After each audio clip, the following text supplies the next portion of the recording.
Kaizi botane nsonyiwa ngenda kukwata clips zogenda ngonjogerako ku TV musako y'aba blogger bano kogata ne ku show yamwe Uncut mbakuwe mu mbuga z'amateeka kubanga ate ogenda mu maaso n'okuba nti y'okisuusa sagala kamanyiri wali badde ng'oneesonyiwa kubanga nange ndi muntu nina byenkola ate bukeranko ku makya nenoonya either mu family yo nenjagala okugimanya bigifaako simanye taatawo simanyi lwaki teweesonyiwa bazadde ba mwana wange lwaki teweesonyiwa bulamu bwange wali badde ng'onviirako ddala mu bulamu bwange kubanga ate mukwano sina kyenkwetaaza era wali badde ofuna level kwokoma naawe n'otandikiraawo n'okola ebibyo kubanga ndaba ensi muganda wange emyaka gigenda gikuleka wali badde ng'oconcentratinga ku byolina okukola olwono nosobola okuba nti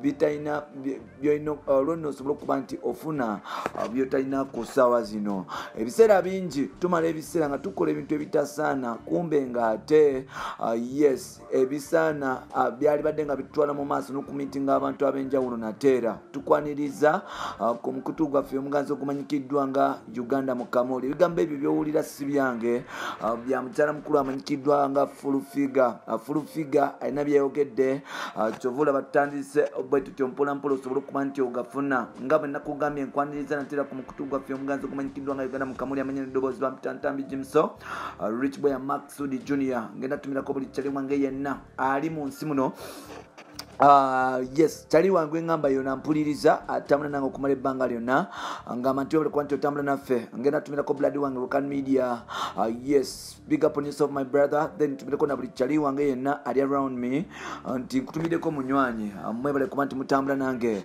waliwo olutalo olugenda wakati wa munnamawulire amanyikiddwa nga Kaizi all the way from Next Media NBS TV ko gatasanyuka TV muvubuko ono yomukuba new faces on television stations era gena mu maaso n'okuba nti oba oliawo atunda Fulufiga agamba nti alina byakola ebitamusa now apparently face guys is becoming another Kasku on TV.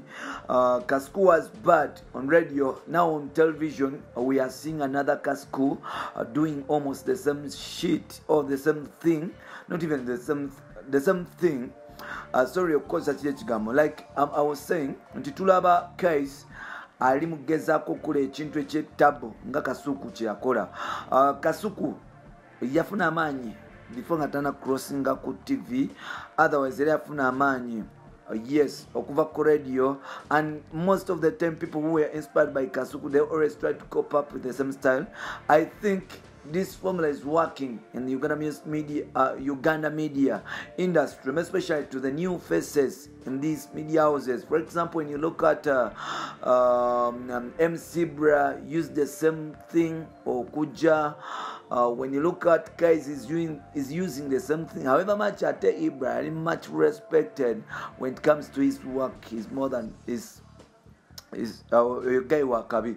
Now, guys, yafudde target y'abayimbi or gundi big guy yafudde n'agamba byagamba. Now Fulufiga ava yamugamba nti guys wali badde ng'oneesonyiwa kubanga tondiisa sikuliisa naye ng'ate ebiseera ebisinga onkubira essimu ng'oli mu buzibu n'enkuyamba mbadde mukwano gwo nnyo okumala ebbanga naye kirabika wanziguddeko olutalo nze yakuyambanga mu bizibu ne mu buli mbeera mu ssanyu nakuyitanga ne bwe twali tukola ebyaffe nakuyitanga naye kinuma guys kwe kugenda mu maaso n'okuba nti ogenda ng'oyasa ebyama byange nkulaba ogezaako nnyo okukola research ku taata w'omwana wange era nga taata w'omwana oyo genda mu maaso n'okuba nti omwogerayogerako ku TV guys naali badde nga nkuwa ekitiibwa naye ate wali badde nga oneesonyiwa kubanga ono mwana wange ne taata we tebikwatako ono mwana wange taata we tebikwatako from today onwards start respecting me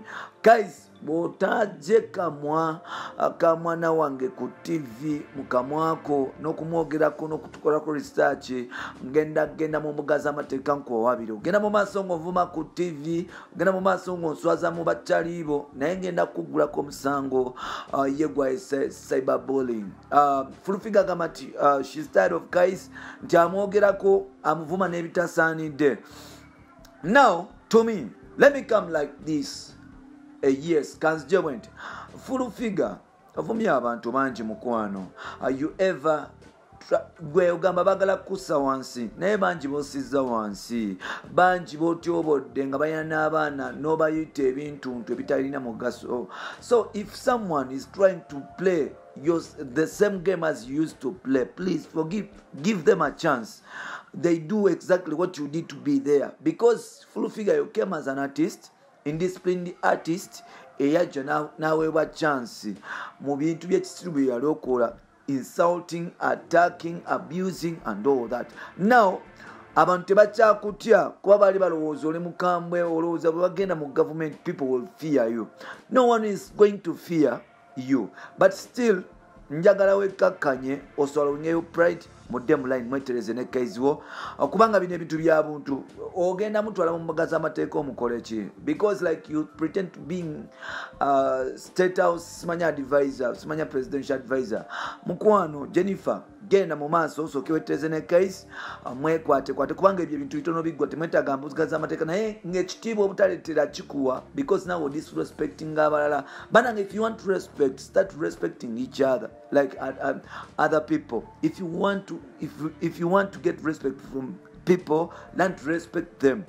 Full figure chikuvumya silwa kuba nti totegeera oba ki.